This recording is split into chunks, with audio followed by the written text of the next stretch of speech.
안녕하세요. 저는 대구경북연구원 전문위원 유연수입니다.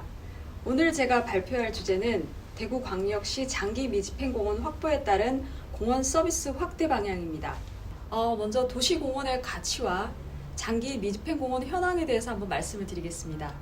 도시공원이라는 것은 도시에 거주하는 사람들에게 여가, 휴식, 건강 등을 제공하고 더불어서 도시 생태계를 보존하는 목적으로 조성된 공적인 공간이 되겠습니다. 이러한 공원의 가치는 사회적 가치, 환경적 가치, 그리고 경제적 가치, 결국 무한대라고 말씀드릴 수 있겠는데요. 이러한 도시공원이 현재 대구시에는 799개소가 조성이 되어 있고 대구 시민 1인당 도시공원 면적은 10.21제곱미터에 정도 해당이 됩니다. 그런데 이 중에서 41개소가 장기 미집행 공원이고요. 이대로 일몰제가 진행이 된다면 이 중에서 35개 공원이 실효된다는 말씀을 드리겠습니다. 그런데 대구광역시에서 힘들게 23개소의 도시공원을 좀 확보를 하게 되었습니다. 우선 조성 대상지로 20개소를 선정을 했고요. 그리고 3개의 민간공원 특례 사업을 선정을 하게 되었습니다. 그런데 사업이 진행되면서 갈산공원은 사업이 취소가 되었습니다. 네, 그렇다면 이렇게 마련된 도시공원들은 어떠한 역할을 하는지 도시공원 서비스 개념과 함께 국내외 정책 사례들을 말씀을 드려보겠습니다. 양질의 공원 서비스는 결국 포용적으로 공급을 해야 된다라는 말씀을 드리겠는데요. 공원은 국민의 삶의 질을 확보를 하면서 공공재로서 공평성 있게 형평성 있는 공급이 돼야 된다는 말씀을 드리겠는데요. 경기도에서는 이용 접근성을 가지고 불균형 분석을 진행한 연구가 있습니다. 그렇다면 국내에서도 한번 살펴보겠습니다. 국내에서는 이 도시공원 서비스를 제도로 도입을 하고 있습니다. 미국의 팍스코어에서는 매년 미국의 100대 도시의 공원 녹지를 평가를 하게 됩니다. 그래서 평가를 통해서 공원 서비스를 향상시키기 위한 제도를 마련을 하고 있고요. 영국의 그린 플래그 어워드라는 제도가 있는데요. 이것도 실제로 공원과 녹지를 평가를 해서 매년 서비스를 향상시키기 위한 제도로 마련이 되고 있습니다.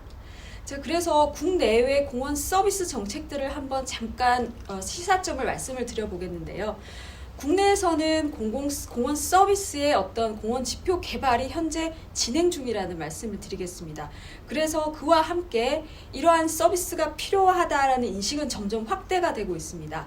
국외에서는 앞서서 말씀드렸다시피 이러한 제도들이 마련이 되고 있고요.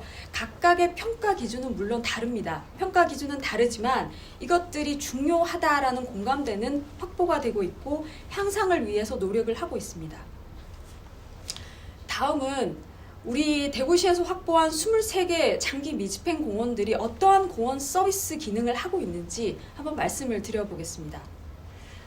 이러한 공원 서비스 기능을 말씀드리기 위해서는 두 가지 측면의 평가를 실시를 했는데요.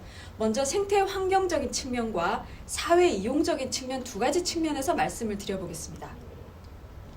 네, 이 도면은 23개 장기 미집행 공원의 유형 분류 도면이 되겠습니다. 이러한 공원들이 실제로 어떤 역할을 하는지 한번 평가를 해볼 텐데요. 먼저 첫 번째로 생태환경적 공원 서비스 기능에 있어서는 1등급 지역이 두류공원, 그리고 범어공원, 대구대공원, 그리고 압산공원으로 평가가 되었습니다. 그리고 또 다른 측면의 사회이용적 공원 서비스 기능으로는 보신 바와 같이 지금 공원들이 분류가 되고 있는데요. 자, 그렇다면 이렇게 현재 우리가 가지고 있는 공원 서비스 기능들을 종합 분석을 했을 때 과제를 좀 도출해 볼 수 있을 것 같습니다. 결국 현재 공원이 가지는 공원 서비스 기능과 역할들을 제대로 분석을 해서 앞으로 이것들을 어떻게 증진시켜 나가야 할 것인가, 그 방향을 마련하는 것이 중요하다라고 할 수 있겠습니다. 그러면은 이렇게 확보된 장기 미집행 공원의 공원 서비스를 확대하기 위해서는 어떤 정책을 마련해야 할까요? 먼저 앞에서도 말씀드렸듯이 현재 공원이 가지는 공원 서비스 기능과 가치들을 지원하고 보완을 하면서 생태 환경적인 측면 그리고 사회 이용적인 측면의 개선과 균형 유지하는 것이 기본 원칙으로 전제가 되어야 됩니다. 그리고 수요자가 만족하면서 장기적이고 거시적인 관점에서 정책 방향이 검토가 되어야 됩니다. 네, 몇 가지 예로서 한번 말씀을 드려보겠는데요. 봉우공원, 신암공원을 말씀드려보겠습니다. 먼저 신암공원의 경우는 실제로 공원 서비스 기능을 평가를 했더니 생태 환경적인 측면이 5등급으로 가장 낮게 나타났습니다.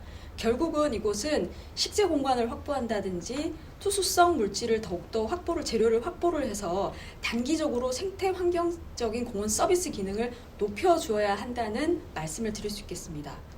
또 다른 예시로 범어공원을 들 수 있겠는데요. 이곳은 생태 환경적, 사회 이용적인 공원 서비스 기능이 모두 1등급으로 매우 높은 지역입니다. 그런데 이 공원 주변에 주거지가 상당히 인접해 있기 때문에 앞으로 주거지에 있는 이용자가 늘어날 것을 대비해서 이용자가 늘어나더라도 생태 환경적인 서비스 기능이 유지가 될 수 있는 정책이 필요합니다. 또 한편으로는 장동공원의 예를 들 수 있겠는데요. 이곳은 공업지 인근 지역입니다. 그래서 현재 생태 환경적인 측면과 사회 이용적인 측면 모두가 아주 낮은 5등급으로 나타나고 있는데요. 장기적으로 봤을 때는 공업지 인접해 있기 때문에 대기질을 개선한다든지 탄소를 저장한다든지 사람들이 이용할 수 있는 이용성을 높여주기 위해서 아주 적극적인 서비스 확대 정책이 필요한 곳이라고 할 수 있겠습니다. 네. 다음 보시는 도면 중에 보시면은 분홍색으로 좀 표현이 된 부분이 있는데요.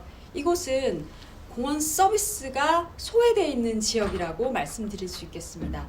그래서 앞으로 장기적으로는 이렇게 소외되어 있는 지역에도 형평성을 개선할 수 있는 공원 서비스 조성 정책이 추가되어야 할 것으로 생각됩니다. 또 다른 한편으로는 현재 공원들은 각자 입지에 있는 유형들이 모두 다르다고 할 수 있겠는데요. 예를 들면 주거지 인접형이 있을 수 있겠고 공업지 인접형이 있을 거 각기 다른 유형을 가지고 있습니다. 이러한 공원들이 공원 자체의 특성을 지원해 줄 수 있는 시설을 확대하는 측면까지도 고려할 필요가 있습니다. 네, 결국 공원 서비스라는 것은 공원이 처음에 조성되는 추진 단계에서부터 이것들이 어떻게 적용돼야 될지 함께 고려가 되어야 되겠고요. 그리고 환경부, 국토부, 산림청에서 시행하는 여러 국비 사업들과도 연계할 필요가 있겠습니다. 자, 마지막으로 말씀드릴 부분인데요. 공원 서비스 확대라는 것은 결국은 필수라고 말씀을 드릴 수 있겠습니다. 각 지자체, 특히 대구시에서도 23개의 장기 미집행 공원을 확보를 하게 되었는데요. 어렵게 확보된 공원들을 어떻게 서비스를 개선시킬 수 있는가, 이것들은 우리가 지속적으로 관심을 가져야 되겠고요.